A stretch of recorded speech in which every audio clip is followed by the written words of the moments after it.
Hello friends, कैसे हैं आप सभी लोग। Welcome to Learner Zones once again. आज हम लाए अपना अगला वीडियो जो बहुत इंपॉर्टेंट है। देखिए अभी क्या हुआ था कल।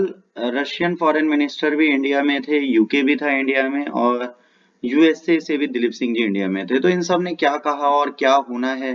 देखिए इंडिया ने बहुत इंपॉर्टेंट चीज कही है कि देखिए हम कभी युद्ध के पश्चात पक्ष में नहीं रहते। हम ये नहीं चाहते कि कहीं पर भी बैठे लो। अब बात ये आती है, कितनी बड़ी बात बोलने के बाद भी क्या वेस्टर्न वर्ल्ड हमें मानता है कि नहीं मानता। PM meets Russian foreign minister, call for cessation of violence. इन्होंने कहा भाई इसको रोकने का समय आ गया, आप कोशिश करिए कि अब युद्ध विराम लग जाए। और ये बहुत बड़ी बात होती है, युद्ध विराम लगाने के लिए, सीज फायर लगाने के लिए जब बात कर रहे हैं तो ये एक बेहतर कह रहे हैं। और ये कह रहे हैं कि मैं मीडिएट करने को भी तैयार हूं दोनों कंट्रीज के बीच में। अगर आपको लगता है कि मेरे मीडिएशन से एक बेहतर वे निकल सकता है तो प्लीज मुझे अलाउ करें, मैं आप दोनों के बीच में मीडिएशन करने को तैयार हूं। प्रधान नरेंद्र मोदी मिले रशियन फॉरेन मिनिस्टर से, ठीक है, और इन्होंने बोला international pressure on India to take stand against Russian Ukraine. PM Modi and Russian foreign minister की बात हुई। Prime minister had not publicly met any other visiting minister in past 2 week। भाई पिछले 2 हफ्तों में यूके आया, चाइना आया, ऑस्ट्रिया आया, ग्रीस आया, मैक्सिको आया। इनके जो भी मिनिस्टर आए उनसे नहीं मिले। प्रेस रिलीज में पीएम ऑफिस, पीएमओडी called for an end of violence, mister Lavrov briefed him of the situation of Ukraine, including peace negotiation। भाई जितने लोग आए उनसे नरेंद्र मोदी नहीं मिल रहे, बट ये फाइनली रशिया से आए फॉरेन मिनिस्टर से मिलते हैं और इनसे कहते हैं भाई यूक्रेन की कंडीशन को सुधारने की कोशिश करें, आप कोशिश करें वहां पे पीस नेगोशिएशन कैसे चल रही है, क्या हो रही है।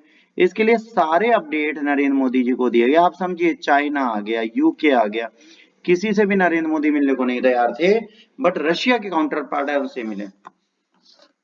ठीक है, इन्होंने कहा है कि भाई पीस एफर्ट में इंडिया तैयार है, अगर आपको किसी भी तरीके की कोई भी हेल्प हमसे चाहिए, we are with you.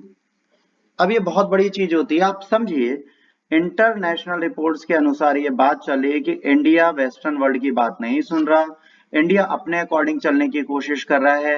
India बिल्कुल डिटेल्स लेना नहीं चाहता, इंडिया बिल्कुल इंटरेस्टेड नहीं है कि यूक्रेन में वॉर खत्म हो। ऐसा बिल्कुल नहीं है। हम अपनी डिपेंडेंसी, अपनी नीड को समझते हैं, हम ग्रीड को नहीं समझते। वेस्टर्न वर्ल्ड ग्रीडी हो सकता है पर इंडिया इसमें ग्रीडी नहीं है। वो अपने सिटीजन्स को सिक्योर और सेफ देखना चाहता है, और इसके साथ वो चाहता है इंटरनेशनल फोरम में उसकी बात लोग सुने। अगर वो रशिया से कटता और सीधे वेस्टर्न विंग के पास जाता है तो भी एक प्रॉब्लम आएगी कि फिर रशिया के पास मीडिएट करने के लिए सिर्फ एक कंट्री बचेगी, चाइना। इफ इसके बाद यहाँ पर है, प्रधानमंत्री नरेंद्र मोदी ने कहा है कि अगर यूक्रेन के प्रेसिडेंट जेलेंस्की और प्रेसिडेंट पुतिन चाहते हैं कि मैं मीडिएट करूं तो मैं मीडिएट करने को तैयार हूं, ताकि वॉर एफर्ट्स लगा के जल्दी से इसको पीस एफर्ट्स में बदल दिया जाए। अभी जो वॉर एफर्ट्स आप लोगों ने लगा दिए, पीस एफर्ट्स के लिए मुझे जाने दीजिए, और मेरी मदद अगर आपको चाहिए तो आप मेरी मदद ले लीजिए, मैं आपकी मदद करने को तैयार हूं। प्रेसिडेंट पुतिन, प्राइम मिनिस्टर दोनों एक रेगुलर टच में हैं, और इन्होंने कहा है कि नेगोशिएशन की बात अपडेट हुई है। कई सारी चीजें इन्होंने मोदी को बताई है, अप्रिशिएट करते हैं कि पर्सनली जो मैसेज दिया वो क्या है इसके बारे में। इसके बाद मिस्टर लेवरोव, यूएस के डेप्यूटी नेशनल सिक्योरिटी, ठीक है, दिलीप सिंह ने कहा है कि कई कंट्रीज एक्टिवली कोशिश कर रही हैं कि जो हम सैंक्शंस लगा रहे हैं उनके अगेंस्ट जाएं, और फ्रेंडशिप के स्पिरिट को वो खत्म कर रही हैं, और वो कॉन्सिक्वेंसेस उनको भी बाद में देखने पड़ेंगे। ठीक है, और इन्होंने कहा India steep discounts on the direct sale of oil mounting international pressure. कह रहे इंडिया ने उधर से डिस्काउंट पे रेट से तेल लेना स्टार्ट कर दिया तो अंतरराष्ट्रीय दबाव पड़ रहा है हम पर भी। तो भाई पड़ रहा है तो पढ़ने तो वो हमारी जिम्मेदारी। तो India is not yet openly criticise Russia.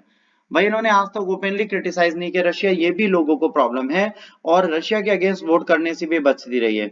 Last week India एक रेजोल्यूशन पास किया गया था ह्यूमैनिटेरियन क्राइसिस के लिए, इसमें भी इंडिया न्यूट्रल पोजीशन पे रहा, इसने इस कॉन्फ्लिक्ट के बारे में भी कुछ नहीं बोला। अब यहाँ पे क्वेश्चन आता है कि भाई ऐसा क्यों, व्हाई दिस इज हैपनिंग। तो ये बेटा इसलिए हो रहा है क्योंकि ये बोलना नहीं चाहते। रशियन फॉरेन मिनिस्टर ने प्रेज किया है कि वेस्टर्न कलीग जिस तरह से इंटरनेशनल प्रेशर्स में यूक्रेन के साथ हैं और हमसे दूर हैं, हम इंडिया की इस सिचुएशन में हेल्प करते हैं कि वो सिर्फ एक साइडेड होके नहीं बैठा, वो बोथ साइडेड की बातें सुन रहा है और अपनी डिसीजन मेकिंग ले रहा है। देखिए अगर आप इंटरनेशनल फोरम की बात करें, इंटरनेशनल कंट्रीज की बात करें, तो इंडिया न्यूट्रल प्लेटफॉर्म पे बैठा हुआ है, वो किसी का बुरा नहीं चाह रहा, किसी का भला नहीं चाह रहा, वो सिर्फ चाहता है पीस करने के लिए आपको बैठ के टॉक करनी ही पड़ेगी। यही एक वे होता है जिससे आप पीसफुल एटमॉस्फेयर में आ सकते हैं। Then why not start talking by today. यही चीज है, इसी के साथ ये न्यूज खत्म होती है। होपफुली आपको एंजॉय हुआ होगा। अगर you enjoyed, you love that news, then please like share and subscribe our channel. God bless you all, take care, bye bye.